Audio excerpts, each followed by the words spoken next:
Hi friends, എല്ലാവർക്കും പുതിയൊരു വീഡിയോയിലേക്ക് സ്വാഗതം. ഇന്നത്തെ വീഡിയോയിൽ നല്ല ടേസ്റ്റി ആയിട്ടുള്ള രണ്ട് മത്തി വിഭവങ്ങളാണ് കാണിക്കുന്നത്.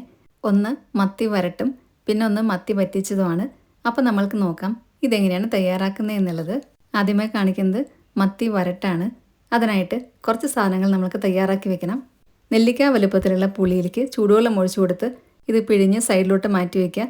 ഇനി ഓരോ ടേബിൾ സ്പൂൺ ഇഞ്ചിയും വെളുത്തുള്ളിയും ചതച്ച് വയ്ക്കുക. പിന്നെ വേണ്ടത് 2 ടേബിൾ സ്പൂൺ ചെറിയ ഉള്ളി ചതച്ചത്. ഇനി വേണ്ടത് മത്തിയാണ്. ഞാനിവിടെ വലിയ ടൈപ്പ് മത്തിയാണ് എടുത്തിരിക്കുന്നത്. 1/2 കിലോ മത്തി എടുത്തിട്ടുണ്ട്. നല്ലപോലെ ക്ലീൻ ചെയ്ത് കഴുകി വരഞ്ഞ സൈഡിലോട്ട് മാറ്റി വയ്ക്കുന്നുണ്ട്. ഇനി ഒരു പാൻ അടുപ്പിൽ വെച്ച് അതിലേക്ക് 2 ടേബിൾ സ്പൂൺ വെളിച്ചെണ്ണ ഒഴിച്ചു കൊടുക്കാം. ഇത് ഏറ്റവും ചെറിയ തീയിൽ വേണം വെക്കാനായിട്ട്, അത് പ്രത്യേകം ശ്രദ്ധിക്കുക. ഇനി ഇതിലേക്ക് 2 ടീസ്പൂൺ കാശ്മീരി മുളക് പൊടി ഇട്ട് കൊടുക്കാം. പിന്നെ വേണ്ടത് കുരുമുളക് പൊടിയാണ്. 1/2 ടീസ്പൂൺ കുരുമുളക് പൊടി ഇട്ട് കൊടുക്കുക. ഇനി വേണ്ടത് മഞ്ഞൾപ്പൊടിയാണ്. 1/4 ടീസ്പൂൺ മഞ്ഞൾപ്പൊടി ഇട്ട് കൊടുത്തിട്ടുണ്ട്. പിന്നെ ആവശ്യത്തിന് ഉപ്പും 1/2 ടീസ്പൂൺ ഉപ്പും കൂടി ഇട്ട് കൊടുത്ത് എല്ലാം കൂടെ നല്ല പോലെ ഇളക്കിയെടുക്കുക. ഏറ്റവും ചെറിയ തീയിലാണ് ഇതിരിക്കുന്നത്, അത് പ്രത്യേകം ശ്രദ്ധിക്കുക. ഇപ്പം ഞാനിവിടെ എല്ലാം കൂടെ നന്നായി മിക്സാക്കി എടുത്തിട്ടുണ്ട്. ഇനി നമുക്കിതിലേക്ക് നമ്മൾ നേരത്തെ ചതച്ച് വെച്ച ഇഞ്ചിയും വെളുത്തുള്ളിയും ചെറിയ ഉള്ളിയും കൂടി ഇട്ട് കൊടുക്കാം. എല്ലാം നന്നായിട്ട് ഇളക്കിയെടുക്കുക. ഓരോ ടേബിൾ സ്പൂൺ ഇഞ്ചിയും വെളുത്തുള്ളിയും ചതച്ചതും 2 ടേബിൾ സ്പൂൺ ചെറിയ ഉള്ളി ചതച്ചതുമാണ് ഉള്ളത്. കുറച്ചൊന്ന് വഴന്നു കഴിഞ്ഞാൽ ഇതിലേക്ക് കറിവേപ്പിലയും കൂടി ഇട്ട് കൊടുക്കാം. ഒരു തണ്ട് കറിവേപ്പില ഇട്ട് കൊടുത്തിട്ടുണ്ട്. എല്ലാം കൂടെ വീണ്ടും ഒന്നുകൂടെ വഴറ്റുക. ഇനി നമുക്ക് വേണ്ടത് പുളിവെള്ളമാണ്. നമ്മൾ നേരത്തെ പുളി ഇവിടെ പിഴിഞ്ഞു വെച്ചിട്ടുണ്ടായിരുന്നു. അതെല്ലാം കൂടി ഇപ്പോൾ ഒഴിച്ചു കൊടുക്കേണ്ട, കുറച്ച് മാത്രം ഒഴിച്ചു കൊടുത്തിട്ട് നല്ല പോലെ ഇളക്കിയെടുക്കുക. കുറച്ച് സമയം കഴിയുമ്പോഴത്തേക്കും എണ്ണയൊക്കെ നല്ലപോലെ തെളിഞ്ഞു വരാൻ തുടങ്ങും. അത്രയും സമയം ഇത് ഇളക്കി കൊടുക്കുക. എന്നിട്ട് നമ്മൾക്ക് പുളി നോക്കിയിട്ട് ഒന്നും കൂടെ ഒഴിച്ചു കൊടുക്കാം. ഇപ്പോൾ ഇവിടെ എണ്ണയൊക്കെ നല്ല പോലെ തെളിഞ്ഞു വന്നിട്ടുണ്ട്. ഈ ഒരു സമയത്ത് ഞാൻ പുളി നോക്കിക്കഴിഞ്ഞപ്പോൾ കുറച്ച് കുറവാണ്. കുറച്ചും കൂടെ പുളിവെള്ളം ഒഴിച്ചു കൊടുക്കുന്നുണ്ട്. മത്തി ഇട്ട് കൊടുത്തതിന് ശേഷം കുറച്ചും കൂടെ പുളിവെള്ളം നമുക്ക് ഒഴിച്ചു കൊടുക്കേണ്ടി വരും. അതുകൊണ്ട് ഞാൻ കുറച്ച് മാത്രമേ ഇപ്പോൾ ഒഴിച്ചു കൊടുക്കുന്നുള്ളൂ. ഉപ്പ് നോക്കിക്കഴിഞ്ഞപ്പോൾ ഉപ്പും കുറച്ച് കുറവാണ്. കുറച്ചും കൂടെ ഉപ്പ് ഇട്ട് കൊടുക്കുന്നുണ്ട്. ഇതെല്ലാം നോക്കിയിട്ട് ആവശ്യമാണെങ്കിൽ മാത്രം ഇട്ട് കൊടുക്കുക. എന്നിട്ട് വീണ്ടും നന്നായിട്ട് മിക്സാക്കി എടുക്കുക. ഇതിപ്പോൾ ഏറ്റവും ചെറിയ തീയിലാണ് ഇരിക്കുന്നത്. ഇനി നമ്മൾക്ക് ഇതിനകത്തേക്ക് മത്തിയാണ് വെച്ച് കൊടുക്കാനുള്ളത്. ഇതേപോലെ മത്തിയെല്ലാം പരത്തി വെച്ച് കൊടുക്കുക. എല്ലാം വെച്ച് കൊടുത്തതിന് ശേഷം മസാല എല്ലാ ഭാഗത്തേക്കും പിടിക്കാനായിട്ട് ഇതൊന്നുകൂടെ തിരിച്ചിട്ട് കൊടുക്കും കൂടെ വേണം. അപ്പോഴാണ് ഉപ്പും മുളകും ഒക്കെയും എല്ലാ ഭാഗത്തേക്കും ആയി കിട്ടുക. പൊടിയാതെ ശ്രദ്ധിച്ച് വേണം ഇത് തിരിച്ചിടാനായിട്ട്. ഇപ്പം ഞാനിവിടെ എല്ലാം തിരിച്ചിട്ട് കൊടുത്തിട്ടുണ്ട്. ഇതേപോലെ വേണം ചെയ്യാനായിട്ട്. ഇനി ഇതിലേക്ക് കുറച്ചും കൂടെ പുളിവെള്ളം ഒഴിച്ചു കൊടുക്കുന്നുണ്ട്. ഞാൻ നേരത്തെ പറഞ്ഞ പോലെ ഏറ്റവും ചെറിയ തീയിലാണ് ഇപ്പോൾ ഇതിരിക്കുന്നത്. പൊടിഞ്ഞു പോകാതെ പ്രത്യേകം ശ്രദ്ധിക്കണം. ഇടയ്ക്കിടയ്ക്ക് തിരിച്ച് മറിച്ചിട്ട് കൊടുക്കണം. അപ്പോഴാണ് 2 സൈഡും കറക്റ്റായിട്ട് വെന്ത് കിട്ടുന്നത്. നിങ്ങൾക്ക് വേണമെന്നുണ്ടെങ്കിൽ മൺചട്ടി എടുക്കാം, അല്ലെങ്കിൽ നോൺ സ്റ്റിക്ക് വേണമെങ്കിലും എടുക്കാം. ഞാൻ നോൺ സ്റ്റിക്ക് ഒഴിവാക്കാനായിട്ടാണ് ഇങ്ങനത്തെ പാത്രം എടുത്തത്. ഇനി ഇത് ഇടയ്ക്കിടയ്ക്ക് ഇതേപോലെ ചുറ്റിച്ചു കൊടുക്കുക. ഇനി ഒരുപാട് തിളക്കേണ്ട ആവശ്യമില്ല. മത്തിയൊക്കെ പാകത്തിന് വെന്ത് കഴിഞ്ഞിട്ടുണ്ട്. ഉപ്പും പുളിയും ഒക്കെ കറക്റ്റാണ്. വെള്ളവും വറ്റി വന്നിട്ടുണ്ട്. ഈ ഒരു സമയത്ത് നമ്മൾക്കിനി ഫ്ലെയിം ഓഫ് ചെയ്യാം. ഞാനിവിടെ ഫ്ലെയിം ഓഫ് ചെയ്തിട്ടുണ്ട്. ഇത് പാത്രത്തിൻ്റെ ചൂട് കാരണമാണ് തിളച്ചുകൊണ്ടിരിക്കുന്നത്. ഇപ്പോൾ നമ്മളുടെ ടേസ്റ്റി ആയിട്ടുള്ള മത്തി വരട്ട് ഇവിടെ തയ്യാറായി കഴിഞ്ഞു. ഇത് തീരെ അടുക്കി പിടിച്ചിട്ടൊന്നുമില്ല. വെള്ളമൊക്കെ കറക്റ്റ് പാകമായിട്ട് വറ്റി വന്നിട്ടുണ്ട്. ചോറിൻ്റെ കൂടെയും കപ്പയുടെ കൂടെയും ചപ്പാത്തിയുടെ കൂടെയും എല്ലാം ഇത് നല്ല കോമ്പിനേഷനാണ്. ഇതുപോലെ നിങ്ങൾ തയ്യാറാക്കിയിട്ടില്ലെങ്കിൽ ഒരു പ്രാവശ്യമെങ്കിലും ഒന്ന് ട്രൈ ചെയ്ത് നോക്കണം. എല്ലാവർക്കും എന്തായാലും ഇഷ്ടപ്പെടും. ഇനി നമ്മൾക്ക് അടുത്ത വിഭവം കൂടെ പെട്ടെന്ന് നോക്കാം. അടുത്തതായിട്ട് കാണിക്കുന്നത് മത്തി വറ്റിച്ചതാണ്. ഒരുപാട് ചേരുവകളൊന്നും ഇല്ലാതെ തന്നെ നല്ല ടേസ്റ്റി ആയിട്ട് നമ്മൾക്ക് ഉണ്ടാക്കാൻ പറ്റും. അപ്പോൾ നമ്മൾക്ക് നോക്കാം ഇതെങ്ങനെയാണ് തയ്യാറാക്കുന്നത് എന്നുള്ളത്. അതിനായിട്ട് ആദ്യമേ തന്നെ മല്ലിയും കുരുമുളകും ഒന്ന് വറുത്തെടുക്കണം. 3 ടേബിൾ സ്പൂൺ മല്ലിയാണ് എടുത്തിട്ടുള്ളത്. 1/2 ടീസ്പൂൺ കുരുമുളകും എടുത്തിട്ടുണ്ട്. 1/2 ടീസ്പൂൺ 3 പ്രാവശ്യമായിട്ടാണ് ഇട്ട് കൊടുത്തിട്ടുള്ളത്. ഇനി ഇതെല്ലാം കൂടെ നല്ല പോലെ ഒന്ന് വറുത്തെടുക്കുക. ചെറിയ തീയിൽ വെച്ചിട്ട് വേണം വറുത്തെടുക്കാനായിട്ട്, അല്ലെങ്കിൽ മല്ലിയെല്ലാം പെട്ടെന്ന് തന്നെ കരിഞ്ഞു പോകും. ഇപ്പോൾ ഇതിവിടെ പാകത്തിന് വറുത്തെടുത്തിട്ടുണ്ട്. ഇനി നമ്മൾക്കിത് ചൂടാറാനായിട്ടൊന്ന് വെക്കണം.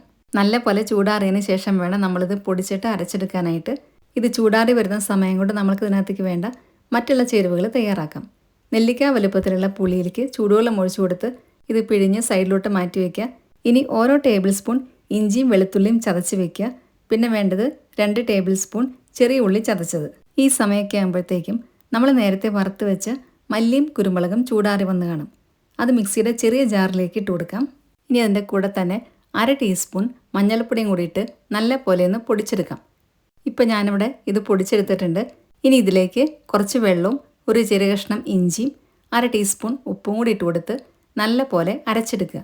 നല്ല പേസ്റ്റായിട്ട് തന്നെ അരച്ചെടുക്കുക. ഇപ്പം ഞാനിവിടെ അരച്ചെടുത്തിട്ടുണ്ട്. ഇനി ഇത് സൈഡിലോട്ട് മാറ്റി വയ്ക്കാം. ഇനി ഞാനിവിടെ മത്തി ക്ലീനാക്കി വെച്ചിട്ടുണ്ട്. 1/2 കിലോ മത്തിയാണ് എടുത്തിരിക്കുന്നത്. ചെറിയ ടൈപ്പ് മത്തിയാണ് എടുത്തിട്ടുള്ളത്. ഇനി ഒരു മൺചട്ടി അടുപ്പത്ത് വെച്ചതിന് ശേഷം അതിലേക്ക് 2 ടേബിൾ സ്പൂൺ വെളിച്ചെണ്ണ ഒഴിച്ച് കൊടുക്കുക. എണ്ണ ചൂടായിട്ട് വരുമ്പോൾ 1 ടീസ്പൂൺ കടുകിട്ട് കൊടുക്കാം. കടുകെല്ലാം നന്നായി പൊട്ടി വന്നു കഴിഞ്ഞാൽ 1 ടേബിൾ സ്പൂൺ വെളുത്തുള്ളി ചതച്ചത് ഇട്ട് കൊടുക്കാം. ഇനി ഇത് കുറച്ച് നേരം ഒന്ന് ഇളക്കി കൊടുക്കുക. ചെറിയ തീയിൽ വേണം ഇത് വഴറ്റാനായിട്ട്. കൂടെ തന്നെ 1 ടേബിൾ സ്പൂൺ ഇഞ്ചി ചതച്ചതും കൂടി ഇട്ട് കൊടുക്കുന്നുണ്ട്. ഇനി വേണ്ടത് ചെറിയ ഉള്ളി ചതച്ചതാണ്. 2 ടേബിൾ സ്പൂൺ ഇട്ട് കൊടുത്തിട്ടുണ്ട്. എല്ലാം കൂടെ പച്ചമണം മാറുന്നവരെ നന്നായി വഴറ്റിയെടുക്കുക. ഇനി ഇതിൻ്റെ കൂടെ തന്നെ 5 6 പച്ചമുളക് കീറിയതും കൂടി ഇട്ട് കൊടുക്കാം. പിന്നെ വേണ്ടത് കറിവേപ്പിലയാണ്. 1 തണ്ട് കറിവേപ്പിലയും കൂടി ഇട്ട് കൊടുത്തിട്ടുണ്ട്. എല്ലാം കൂടെ വീണ്ടും വഴറ്റിയെടുക്കുക. ചെറിയ തീയിൽ വെച്ചിട്ട് വേണം ഇതെല്ലാം വഴറ്റാനായിട്ട്. ഇതിൻ്റെ പച്ചമണമൊക്കെ മാറി നന്നായി വഴന്നു കഴിഞ്ഞാൽ നമ്മൾ നേരത്തെ അരച്ച് വെച്ച മിക്സ് ഇതിനകത്തേക്ക് ഇട്ട് കൊടുക്കാം. ഇഞ്ചിയും ചെറിയ ഉള്ളിയൊക്കെ നമ്മൾ വഴറ്റുന്ന സമയത്ത് ബ്രൗൺ കളർ ആയാലും കുഴപ്പമൊന്നുമില്ല. നന്നായി വഴന്നിട്ട് വേണം നമ്മൾ ഈ മിക്സ് ഇട്ട് കൊടുക്കാനായിട്ട്. ഇനി എല്ലാം കൂടെ വീണ്ടും വഴറ്റിയെടുക്കുക. മിക്സിയുടെ ജാറിൽ കുറച്ച് വെള്ളം ഒഴിച്ചു കൊടുത്ത് അതും കൂടെ ഇതിനകത്തേക്ക് ഒഴിച്ചു കൊടുക്കുന്നുണ്ട്. ഇതിൻ്റെ എണ്ണയൊക്കെ തെളിയുന്ന അത്രയും വരെ നമ്മൾ വഴറ്റി കൊടുക്കണം. അപ്പോഴാണ് കുരുമുളകിൻ്റെയൊക്കെ കുത്ത് മാറി കിട്ടുക. അല്ലെങ്കിൽ കുരുമുളകിൻ്റെയൊക്കെ ഭയങ്കര കുത്തായിരിക്കും വരുന്നത്. ഇതിപ്പോൾ ഇവിടെ നന്നായി വഴന്നു വന്നിട്ടുണ്ട്. ഇനി വേണ്ടത് പുളിവെള്ളമാണ്. നെല്ലിക്ക വലുപ്പത്തിലുള്ള പുളി ഞാൻ വെള്ളത്തിലിട്ട് വെച്ചിട്ടുണ്ടായിരുന്നു. അത് ഇതിനകത്തേക്ക് ഒഴിച്ചു കൊടുക്കാം. ഉപ്പ് നോക്കിയിട്ട് ആവശ്യമാണെങ്കിൽ 1/2 ടീസ്പൂൺ കൂടെ ഉപ്പിട്ട് കൊടുക്കുക. നമ്മൾ അരപ്പിൽ ഉപ്പിട്ടിട്ടുണ്ടായിരുന്നു. അതുകൊണ്ട് നോക്കിയിട്ട് വേണം ഇട്ട് കൊടുക്കാനായിട്ട്. എല്ലാം കൂടെ നന്നായി തിളച്ച് വരുമ്പോൾ നമ്മൾ ക്ലീനാക്കി വെച്ച മത്തിയും കൂടെ ഇതിനകത്തേക്ക് ഇട്ട് കൊടുക്കാം. ആദ്യമേ തന്നെ സ്പൂൺ വെച്ചൊന്ന് ഇളക്കി കൊടുക്കാം. ഇത് തിളയ്ക്കാൻ തുടങ്ങിക്കഴിഞ്ഞാൽ പിന്നെ ഇത് ചുറ്റിച്ചു കൊടുക്കാനേ പാടുള്ളൂ. അടച്ച് വെച്ച് ചെറിയ തീയിൽ തിളപ്പിച്ചെടുക്കുക. ഇപ്പോൾ ഇതിവിടെ നന്നായി തിളച്ച് വന്നിട്ടുണ്ട്. ഞാൻ ഇടയ്ക്കിടയ്ക്ക് ചുറ്റിച്ചു കൊടുക്കുന്നുണ്ടായിരുന്നു. മത്തിയെല്ലാം കറക്റ്റ് പാകമായിട്ട് വെന്ത് വന്നിട്ടുണ്ട്. ഈ സമയത്ത് നമ്മൾക്കിനി ഫ്ലെയിം ഓഫ് ചെയ്യാം. ഫ്ലെയിം ഓഫ് ചെയ്തതിന് ശേഷം ഇതിനകത്തേക്ക് 1/4 ടീസ്പൂൺ ഉലുവ വറുത്ത് പൊടിച്ചതും 1/2 ടീസ്പൂൺ പച്ച വെളിച്ചെണ്ണയും കൂടെ ഒഴിച്ചു കൊടുക്കാം. എന്നിട്ട് കറി ഒന്ന് അടച്ച് വയ്ക്കാം. കുറച്ച് നേരം അടച്ച് വയ്ക്കുമ്പോഴാണ് നല്ല ടേസ്റ്റ് ഉണ്ടായിരിക്കുക. അതിനുശേഷം ഇത് പൊടിയാതെ ഒന്ന് ഇളക്കി കൊടുക്കാം. ഇപ്പം ഞാനിവിടെ കറി അടച്ച് വെച്ചിട്ടുണ്ട്. കുറച്ച് സമയം കഴിയുമ്പോഴത്തേക്കും കറിയെല്ലാം ഇതേപോലെ നന്നായി കുറുകി വന്ന് കാണും. നല്ല പാകമായിട്ടാണ് ഇപ്പോൾ കറി കിട്ടിയിട്ടുള്ളത്. നമ്മളുടെ ടേസ്റ്റി ആയിട്ടുള്ള മത്തി വറ്റിച്ചത് ഇവിടെ തയ്യാറായി കഴിഞ്ഞു. ചാറെല്ലാം കറക്റ്റായിട്ട് കുറുകി വന്നിട്ടുണ്ട്. ഈ ഒരു പാകത്തിൽ വേണം ഇത് കിട്ടാനായിട്ട്. ഇത് ചോറിൻ്റെ കൂടെയും അപ്പത്തിൻ്റെ കൂടെയും കപ്പയുടെ കൂടെയും ചപ്പാത്തിയുടെ കൂടെയൊക്കെ നല്ല കോമ്പിനേഷനാണ്. മത്തിയുടെ വേറെയും ഒരുപാട് റെസിപ്പീസ് ഞാൻ ഇട്ടിട്ടുണ്ട്. അതിൻ്റെ എല്ലാം ലിങ്ക് ഞാനിവിടെ ഡിസ്ക്രിപ്ഷൻ ബോക്സിൽ കൊടുക്കാം. കാണാത്തവരുണ്ടെങ്കിൽ അത് ക്ലിക്ക് ചെയ്ത് കണ്ടാൽ മതി.